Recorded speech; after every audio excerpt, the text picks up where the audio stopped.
allow the story to be told? They originally approached me when I was senior in college, I think, and they were like, "Do you want this documentary to be made on you?" And I was No. no, I was like, definitely not. I'm actually really camera shy, and so I have this whole personality away from the cameras that I have. So it took a couple years for me to get used to the idea, and then I became really cool with these guys, and they're all very young, down-to-earth people with similar personalities. So I decided if it's anybody, it should be these guys. And Evan, will you tell us a little bit about why you sought out Jeremy, and as a filmmaker, what attracted you to this story? Sure. I mean, when I first heard about him, he was at Harvard, and he was, making a lot of waves there. He was breaking some records, winning a lot of games. But one of the biggest things was he was dunking.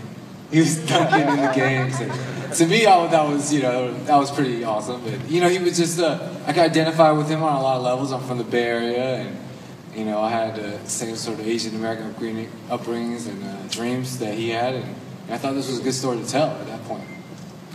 We also want to open this up to the audience for questions. We have 2 mics back here at the corners if you guys want to come down.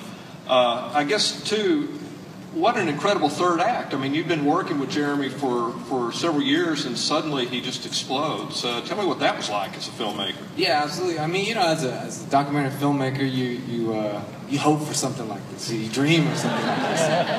You want to turn, and you're there before and after that moment happened. And yeah, I mean, for us, it was pretty crazy. And to be there before and to be there after, and I have to say, this guy is the same guy.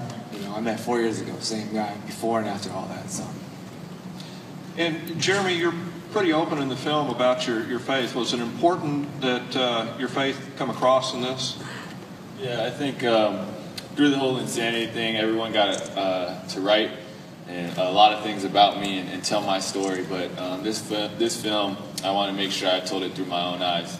And faith is everything to me, and it's a huge reason for everything that I do. And so we wanted to make sure that we definitely shared it through the story, because it really is what got me through the toughest of tough times. And so I'm just thankful for that, and I'm thankful that I can share it with everybody.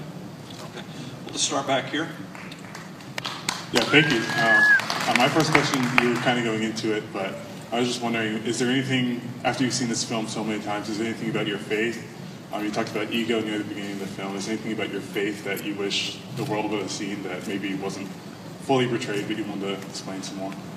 I think there's a lot of different things. I mean, I think some of the things that, during my low points, I really wanted to quit. I didn't even want to get in the game. I was hoping that the coach wouldn't even put me in the game. That's how nervous and scared I was to go in, because I felt like if I go in and mess up, that could be it for me. They could just cut me.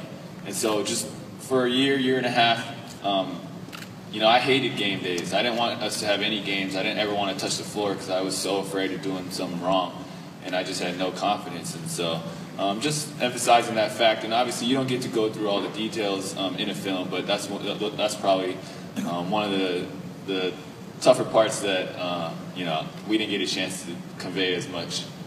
And obviously, he didn't really want us to film during those times. When I was going through the airport on my way to Houston, I almost punched Alan in the face because he was like, "We got to film." I'm like, "Dude, I'm not filming right now. I just got cut. I'm not filming." But they dragged me through it, man, and now it's the best footage ever that we for us, for the film wise, talking right after I got picked up by the Knicks and things like that. They literally had to drag me to do it because I was like, "Dude, go away. All you guys go away. Forget the documentary. I don't want to talk to you guys." But it turned out to be okay. Yes, sir. Hey, Jeremy, I'm from New Jersey. I actually just moved down here 6 months ago.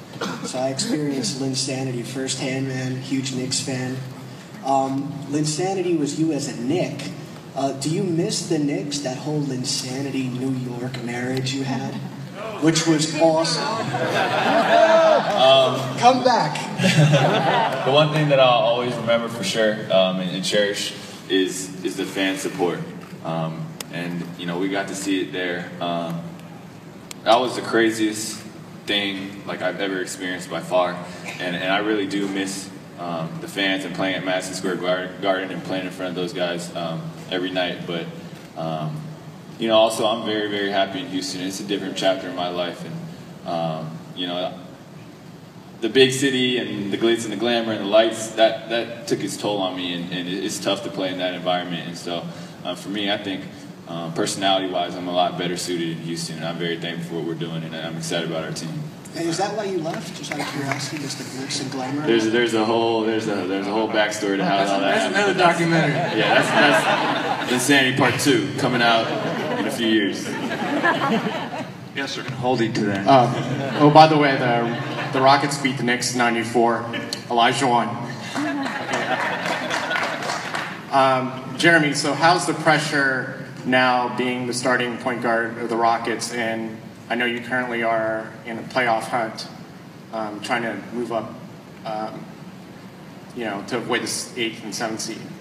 Yeah, it's definitely it's different. I kind of underestimated how hard it is to be consistent and to be able to play every single night and take everyone's best shot.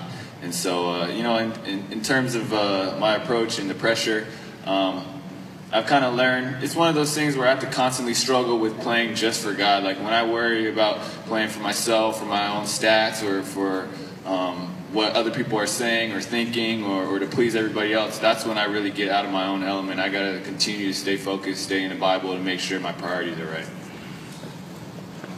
Yes, sir. To the filmmakers, that was fantastic. You told the story very well. For Jeremy, a question, or I guess everybody, because you're all there, but you speak a lot about racism and that sort of thing that's going on the sidelines with fans and so on and so forth, but there wasn't that much about it as in the league. So I don't know if you want to comment on that, or if you could comment on that. Actually, I think like pretty much most of it went away in the league.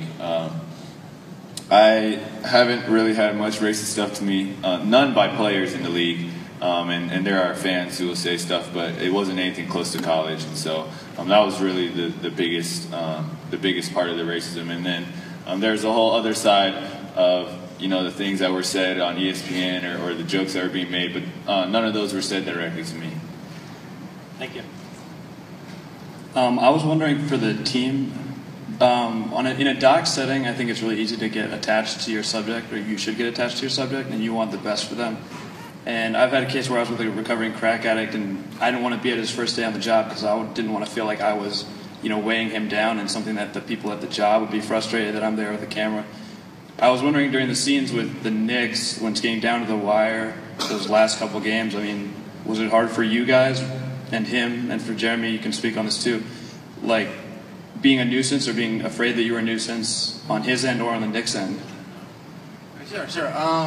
I mean, I think as a documentary filmmaker, you have to build a certain level of trust between, you know, the filmmaker and the subject, and you have to be cautious, to be aware of that space, because you're telling your perspective. It's not, you know, I'm trying to tell, I'm being a conduit of his story, but you have to keep your distance. And, you know, that's something we're very conscious of, you know, as filmmakers, to tell the best story we can tell in, you know, 88 minutes. You know, and this is also our story, you know.